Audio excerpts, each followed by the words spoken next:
Hey guys, welcome back to our channel. In this short tutorial video, we're going to teach you how you can access and view your archived channels in your workspace on Slack really quickly. It is mind-blowingly simple, guys, so drop a like, follow our instructions, and now let us get started. Head over to Slack, log into your account, select your workspace in the top left corner, and here to the left, you will see your list of associated channels in that workspace. So active channels have an icon like that here to the left, and archive channels have an icon like that here. So how can you access your own archive channels in your workspace? Simply click on that arrow down icon here next to channels, hover your mouse over manage, and here to the right, select browse channels.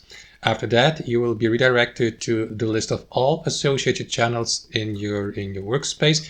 So what you want to do, guys, is filter out archive channels where it says here any channel type. So click on that arrow down icon and select archived. And after that, you will be given access to all your archive channels within that workspace. So you can click, for example, on view channel here, or simply left click on that archive channel, just like that. It is going to open up your archive channel here in its overview, and also it will be added to your list of channels here to the left, so that you can, for example, close the channel or unarchive it by right-clicking on it, by clicking on view channel details here, by heading over to settings, and by selecting unarchive this channel. So that's it, guys. That's how we do it. I hope you enjoyed the video, got some real value from it, and we'll catch you later.